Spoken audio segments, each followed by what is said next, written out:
Miércoles 11 de septiembre de 2013. Asunto inédito. 22 en el ciclo alternativo, 15 en el ciclo biológico. 4 horas 38 minutos. Y está la inteligencia, de acuerdo. Pero además está la inteligencia que te coloca en el camino de la inteligencia.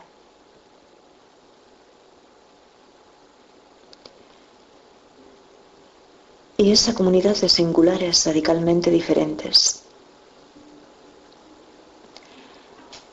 Y que es la que se corresponde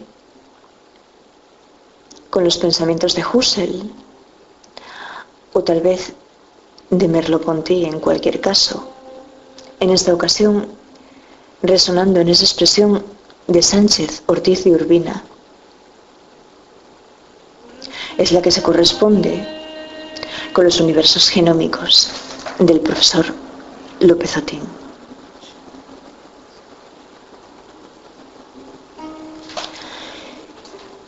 Y cuando yo digo que al sistema, el sistema del poder, eso le conviene o le conviene aquello, hay que pensar en el sistema que define el Nixon de Stone, cuando como derrotado reconoce que una jovencita de tan solo 19 años ha comprendido algo que él tardó 25 años en comprender. Y es que el sistema del poder, tal como Nixon habló de él, es un animal salvaje, una bestia que el presidente había creído comprender y al que todavía creía poder controlar. Tal vez no totalmente, pero sí domesticarlo para que funcionase bien. Y que es cuando enumera sus aparatos incontrolables, la CIA, la mafia y esos bastardos del Wall Street. Y la cuestión de la gran comilona con Mastroianni, haciendo de piloto y follador incuestionable, Tonacci, de cocinero de alta cocina, Noiret, de juez edípico y Piccoli. El entrañable Milú en Mayo es con Andrea Ferreol, la más soronda y guapísima de las actrices posibles. El determinismo histórico del deseo de la burguesía.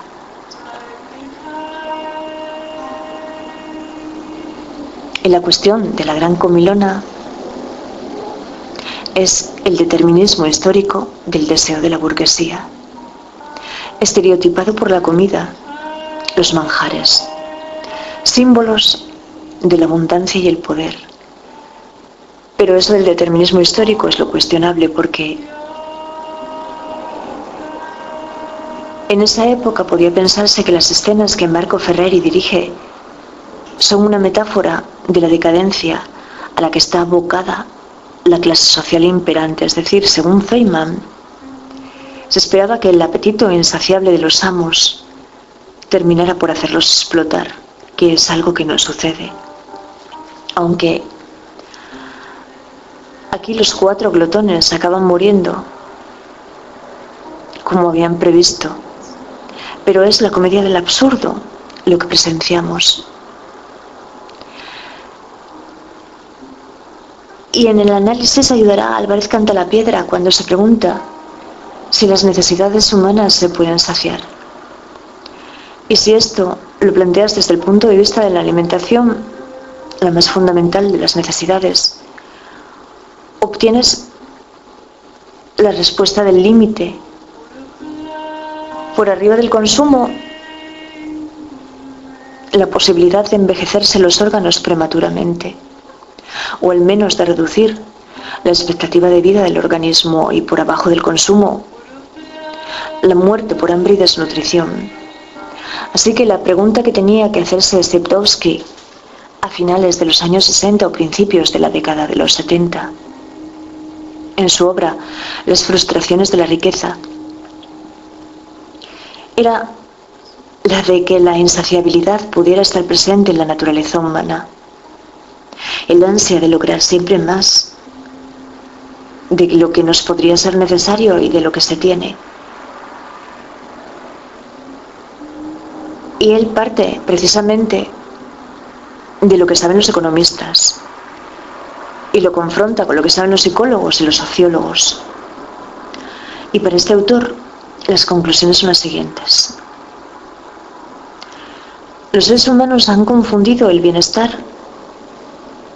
con el consumo, la calidad con la cantidad y el progreso con el crecimiento.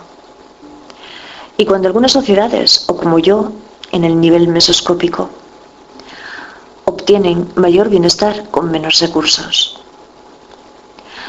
Y los tipos de consumo no producen satisfacción o alegría. Y se prefiere el riesgo frente a la seguridad y a la comodidad, que es lo que intenta reflejar, siento que sí, por los suicidios que se cristalizan Marco Ferreri en La Gran Comilona. Y que últimamente han analizado los Skidelsky, Robert, el padre que es economista, y Edward, el hijo que es filósofo. El apetito insaciable por la acumulación material que ha seguido alimentando al capitalismo. Concluyendo que la insatisfacción forma parte de la condición humana y que hay elementos en nosotros de insaciabilidad, lo cual nos conducirá constantemente a un error, que es el de pensar que las personas nos podríamos saciar en la abundancia, porque no existirá ningún freno. Y el anhelo nos conducirá permanentemente a la desmesura, que según Stitovsky, la insaciabilidad es básicamente descontento, aburrimiento con lo que tenemos, y por ello la necesidad de renovar permanentemente nuestros estímulos en procura de elementos de novedad. El éxito económico, paradójicamente, incrementaría el aburrimiento y consecuentemente dispararía una búsqueda frenética de experiencias estimulantes. Pero yo ahí digo: quieta, deja de escuchar sin levantar la mano, un segundo. Yo jamás he tenido dinero y ese estado que se me describe lo conozco. Entonces, otro tiempo muerto para plantear la armazón de lo que acabo de intuir, porque ayer, cuando repetía la explicación de Álvarez Cantalapiedra, no estaba siendo consciente de ello. ¿Qué es lo que sucede cuando se toman apuntes? Se sigue el pensamiento del que te dirige con su batuta, pero no es a tu experiencia quien estás escuchando. Y Leonid Brezhnev pensaba como yo, que la vida es la mejor maestra.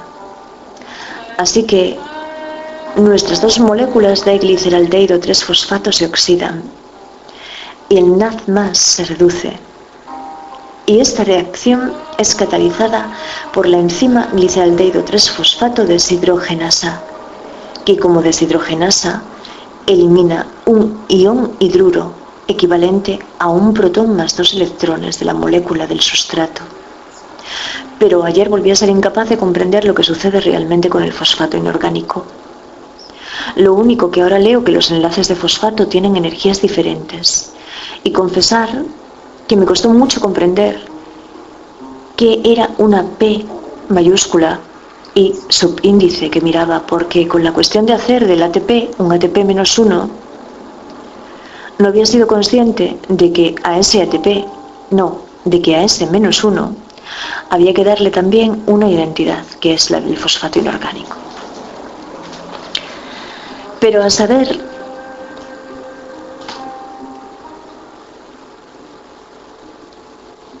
que los primeros estudios informales de los procesos glucolíticos fueron iniciados en 1860, cuando Louis Pasteur descubrió que los microorganismos son responsables de la fermentación, que la fermentación será un proceso esencial porque no todos los organismos respirarán aeróbicamente.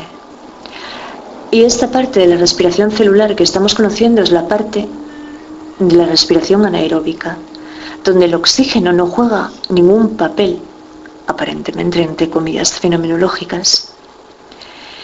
Y en 1897, Edward Buchner fue cuando encontró que cierto extracto celular puede causar fermentación. Pero no será hasta 1905. Y de nuevo es el Annus Mirabilis, donde yo me he detenido a pasar aquella noche. La noche del día que continuó a los universos genómicos y que hay que pensar en ir finalizando porque he tardado más de 2 meses en caminar un día. Es subjetual, objetivante. Eso ha sido un abrazo tremendo, pero más que el abrazo, el exterior, en la madrugada de la noche. Porque le insistí mucho a Belén en que no desayunaría, pero ella, para quedarse tranquila, necesitaba despertar antes que yo misma y esperarme con algo muy rico sobre la mesa que no probé. Que yo lo hubiera preferido, sabes que sí, lo más furtivo, querido profesor. Así que, ineludiblemente, mañana habrá que caminar mucho porque el cuaderno de Paul Desero ya no le faltan demasiadas hojas para finalizar. Y no puede ser lo mismo siempre, caminar tan poco en tanto tiempo. Ahora son las 6:02 y en este momento eran las 5:49 del amanecer.